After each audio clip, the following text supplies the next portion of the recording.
अस्सलाम वालेकुम दोस्तों, मैं हूं अब्दुल्ला और आज हम सीखेंगे किस तरह आप अपने रिस्क को कैलकुलेट कर सकते हैं।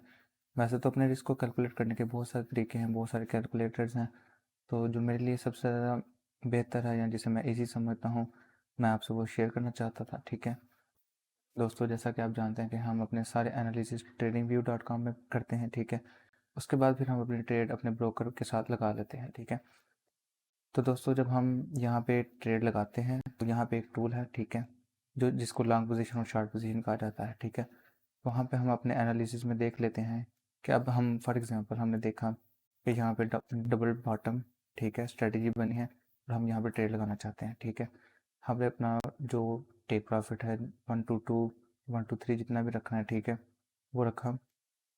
उसके बाद हम अपना स्टॉप लॉस फिट करते हैं और फिर हम देखते हैं कि हम, ठीक है, वो स्टॉप लॉस यहाँ पे भी हो सकता है, ठीक है, ऊपर भी हो सकता है, तो इस केस में हम यहाँ पे रख लेते हैं। ठीक है, तो आपने देखा कि ये जो अमाउंट है, ठीक है, 49 और 19 ये पिप्स हैं। ठीक है, यानी कि यहाँ पे मैंने ट्रेड लगाई तो मुझे जो लॉस होगा, अगर मुझे यहाँ पे लॉस होता है, मार्केट मेरी स्ट्रेटेजी के अगेंस्ट जाती है, तो मुझे 19 पिप्स का लॉस होगा। ठीक है, और अगर मेरे यानी कि मेरे हक में जाती है तो मुझे 50 पिप्स का प्रॉफिट होगा। ठीक है दोस्तों, हमने क्या करना है कि हमने जिस पेयर पे ट्रेड लगानी है उस पेयर की पिप वैल्यू को फाइंड करना है। ठीक है, उसके बाद हमने देखना है कि हमने कितने लॉट की ट्रेड लगानी है, वो 0.1 लगानी है या 0.01 लगानी है।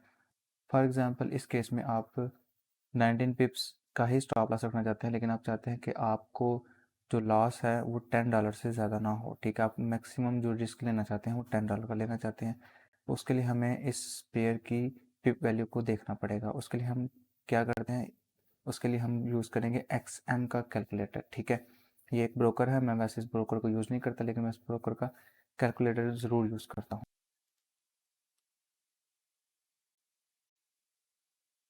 दोस्तों आपने जैसे ही XM कैलकुलेटर लिखा, उसके बाद आपको यहाँ पे all in one calculator XM देखने को मिलेगा। ठीक है, आप इस कैलकुलेटर को ओपन कर लीजिए। ठीक है, और आप यहाँ पे आएंगे पिप वैल्यू पे। ठीक है, आपने आपने पिप वैल्यू पे क्लिक किया। उसके बाद आप वो पेयर जिस पे आप ट्रेड लगाना चाहते हैं, इस केस में हम NZD/CHF पे ट्रेड लगाना चाहते हैं, हम इस पेयर को ओपन करेंगे। अब यहाँ पे सर्च भी कर सकते हैं। ठीक है, हमने यहाँ पे सर्च कर दी।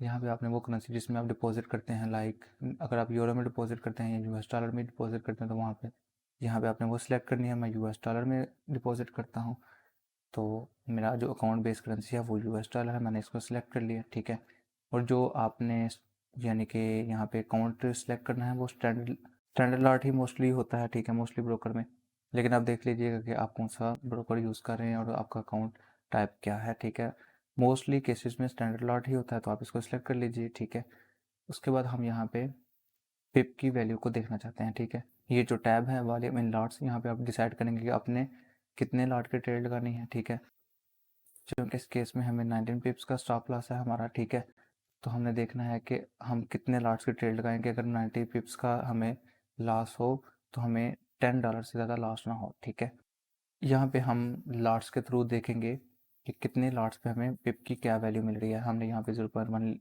ऐड किया और उसे कैलकुलेट किया। ठीक है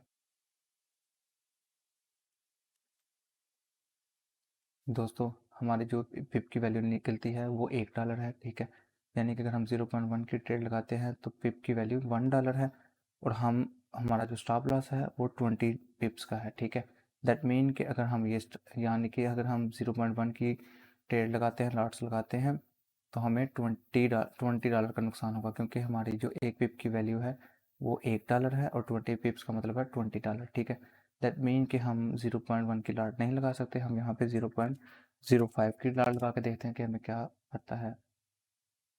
ठीक है, एंड यू कैन सी 0.50, तो आप इसको कैलकुलेटर के जरिए प्लस भी कर सकते हैं। 0.520, ठीक है, तो दोस्तों अगर आप 0.05 यानी कि माइक्रो मिनी लॉट, ठीक है, इसे हम मिनी लॉट कहते हैं, अगर आप मिनी लॉट में 0.05 लगाते हैं और अगर आप ये ट्रेड हारते हैं तो आप $10 ही लूज़ करेंगे, क्योंकि आपकी एक पिप की वैल्यू 0.50 है, यानी कि $0.50। ठीक है, तो दोस्तों मुझे उम्मीद है कि आपको कैलकुलेशन करने का तरीका आ चुका होगा। दोस्तों ट्रेडिंग में रिस्क मैनेजमेंट बहुत ज़रूरी है। ठीक है, सिर्फ स्ट्रेटजी होने से आप कामयाब नहीं हो सकते, आपको एक प्रॉपर रिस्क मैनेजमेंट आनी चाहिए, ठीक है। तो उसके लिए आपको कैलकुलेशन भी करनी आनी चाहिए कि आप कितना रिस्क ले सकते हैं, कितना नहीं, और आपने कितना रिस्क लेके कितने % जो प्रॉफिट हासिल करना है, ठीक है। तो दोस्तों ये कैलकुलेटर मेरे लिए काफ़ी हेल्पफुल है। वैसे तो बहुत सारे तरीके हैं अपना रिस्क कैलकुलेट करने के लिए, लेकिन मेरे लिए सबसे ईजी है, इसलिए मैंने आपसे शेयर किया। और दोस्तों अगर आप इसके मुतालिक कोई क्वेश्चन पूछना चाहते हैं तो आप कमेंट सेक्शन में कमेंट कर सकते हैं। अपना ख्याल रखिएगा। अल्लाह हाफिज़।